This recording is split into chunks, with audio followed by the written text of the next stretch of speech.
2020년 7월 13일 오늘의 뉴스 브리핑을 시작하겠습니다. 대통령실 대변인 해리 로크는 대통령이 기관간 태스크포스팀 3차 회의가 끝난 후 7월 15일 검역 상태를 결정할 것이라고 발표했습니다. 당국자들은 구체적인 권고사항을 밝히기를 거부했지만 메트로 마닐라는 수정된 일반 커뮤니티 검역, 즉 MGCQ로 한 단계 하향되지는 않을 것이라고 전망했습니다.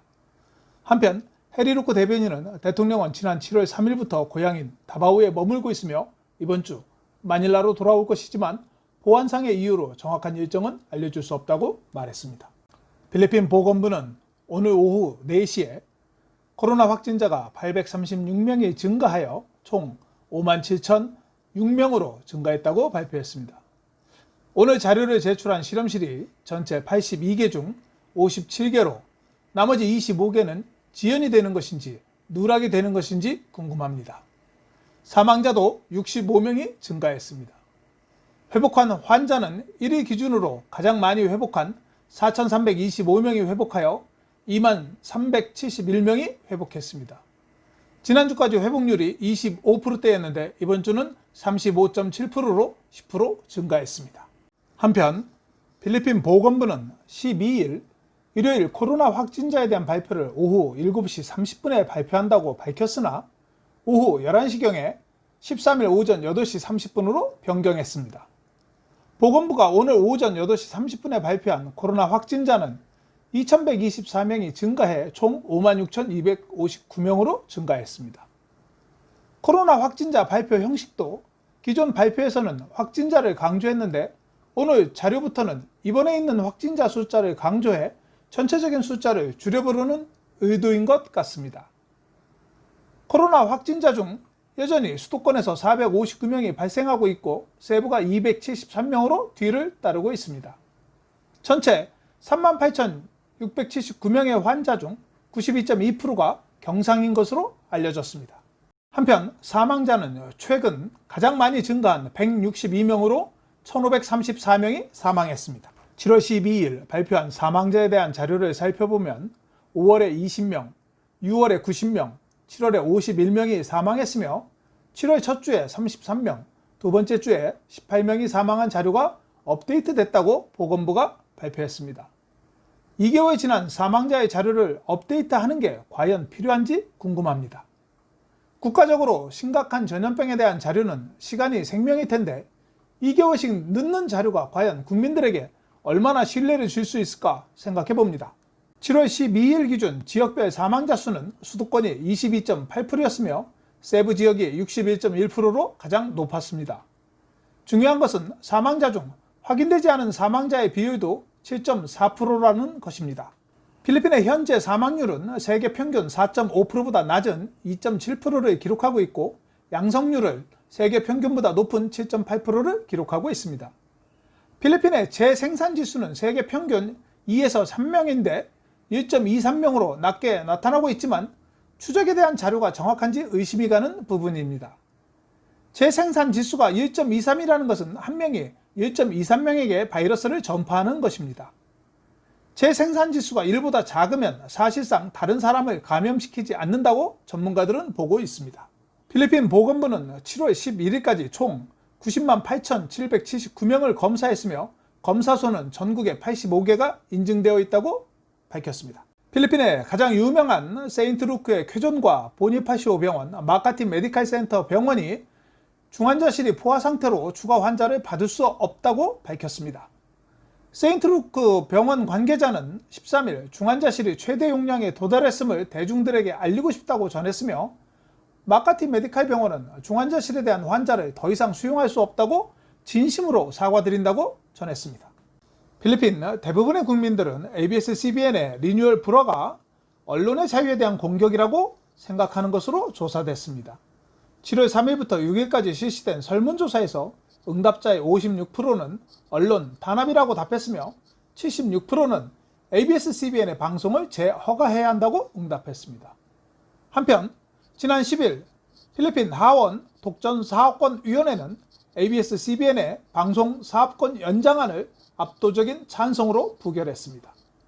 투표는 참여의원 70명이 찬성했고 반대편은 11명에 그쳤습니다. ABS-CBN은 필리핀 전국에 70개 이상의 방송국을 운영하고 있습니다. 포스코 건설이 필리핀 교통부가 발주한 남북 철도 차량기지 건설 공사를 단독 수주했습니다. 마닐라 북부 말로로스와 클락을 잇는 연장 53km의 남북 철도 건설 사업의 일부로 필리핀 클락 내 33만 평 부지의 철도 차량기지 48동을 건설하는 사업으로 공사 기간은 4년입니다. 필리핀의 정유회사들이 이번 주 가격을 인상할 예정입니다.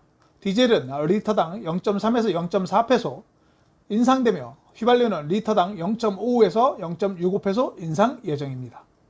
지난주 유가 시장에서 원유 가격은 공급 부족과 미국 생산 감소로 인해 꾸준히 유지되고 있습니다. 하지만 브렌트 원유는 코로나 바이러스 사례 증가에 대한 우려로 배럴당 1달러가 하락했습니다. 필리핀에서 봉쇄 기간 동안 가장 많이 발생한 사이버 범죄는 피싱인 것으로 알려졌습니다. 기존에는 온라인 성적 착취가 사이버 범죄에서 1위를 차지했는데 피싱이 기존 30건에서 3주 동안 70건으로 증가했습니다. 피싱은 일반적으로 소셜 미디어 피싱, 은행 피싱 및 기타 이메일 피싱인 것으로 알려져 있습니다. 피싱은 전자메일을 보내는 사기 행위로 암호 및 신용카드 번호와 같은 개인으로부터 개인정보를 추출하기 위해 평판이 좋은 회사가 보낸 것처럼 가장하는 사기 행위입니다. 말레이시아의 금융 대기업 메이뱅크에 따르면 약 800만 명의 필리핀 국민이 전염병으로 인해 직장을 잃을 것이라고 전망했습니다. 7월 9일 발표된 보고서에 따르면 필리핀 실업률이 아세안에서 가장 높은 18.5%를 기록할 것이라고 전망했습니다. 인도네시아와 필리핀은 더 긴 시간의 봉쇄로 인해 전염병의 대유행 곡선을 평평하게 하기 위해 노력하고 있으나 현실은 매우 어렵다고 전했습니다. 필리핀 국민 120만 명이 일하고 있는 BPO와 해외 근로자의 실직으로 당분간 실업률은 더 상승할 것이라고 덧붙였습니다. MMDA의 발표에 따르면 에드사의 버스 전용 차선을 위반한 운전자 중 절반이 공무원인 것으로 알려졌습니다. 6월 1일부터 16개의 버스 정류장이 설치된 에드사의 버스 전용 차선 위반자는 하루에 30여 대로 총 987명이 위반했습니다. MMDA에 따르면 6월에 총 43대의 차량이 콘크리트 장벽과 충돌했으나 운전자 부주의로 인한 실수라고 말했습니다. MMDA는 공무원들은 국민들에게 모범을 보여야 한다며 공무원들의 법을 준수해 줄 것을 요청했습니다. 필리핀 이민국은 지난주 마카티에서 지나가는 행인과 교통경찰관에게 우산으로 행패를 부린 중국인 여성 동리에 대해 추방할 것을 권고했습니다. 이민국에 따르면 27세의 동리는 필리핀에 체류하는 관광객으로 이민 요건을 준수하지 않은 것으로 알려졌습니다. 또한 중국인 여성은 추방해야 할 다른 이유로 공권력에 대한 무례함으로 필리핀 국민에게 적용되는 법은 외국인에게도 동일하게 적용된다고 이민국은 말했습니다. 마카티시는 코로나 전염병의 예방을 위해 외출 시 마카티시에서는 마스크 또는 기타 보호장비를 착용해야 한다고 밝혔습니다. 보호장비를 착용하지 않을 경우 첫 번째 위반 시에는 1,000페소의 벌금, 두 번째 위반 시에는 3,000페소의 벌금, 세 번째 위반 시에는 5,000페소의 벌금 또는 6개월 구금에 처한다고 발표했습니다. 한편 판판가 주지사는 미성년자가 마스크를 착용하지 않거나 통행금지를 위반하면 부모를 처벌하겠다고 밝혔습니다. 안면 마스크를 착용하지 않으면 2만 페소에서 5만 페소의 벌금 또는 1개월에서 6개월의 구금에 처하며 통행금지를 위반할 경우 사회봉사명령을 받습니다. 판판가 주지사는 21세 미만의 사람들은 격리기간 동안 집에 있어야 한다고 강조하면서 지난 3월 17일부터 7월 22일까지 마스크를 착용하지 않은 1392명이 체포되었다고 밝혔습니다. 판판가는 7월 12일 현재 178명이 확진되었으며 17명이 사망했습니다.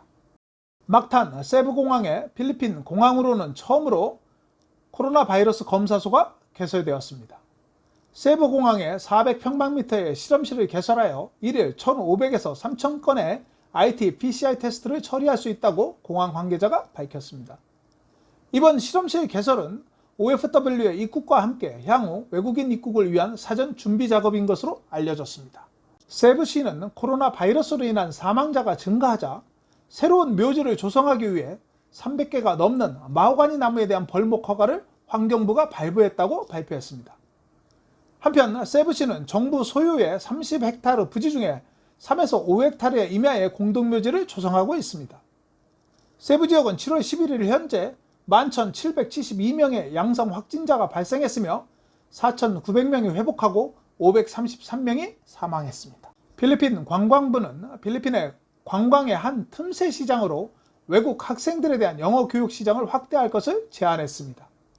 뿌얏 관광부 장관은 현재는 영어를 배우는 학생들이 자신들의 국가로 돌아갔지만 보건 및 안전 프로토콜에 대한 공식 지침을 개발하여 다시 외국 학생들이 필리핀에서 영어 교육을 할 수 있도록 준비하겠다고 밝혔습니다.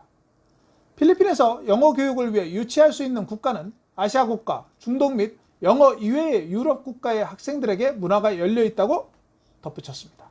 필리핀 국적기인 필리핀 항공이 8월 1일부터 2021년 5월 31일까지 국내선 388페소와 국제선 99달러의 프로모 항공권을 제공한다고 발표했습니다. 프로모션은 7월 13일부터 7월 19일까지 가능합니다.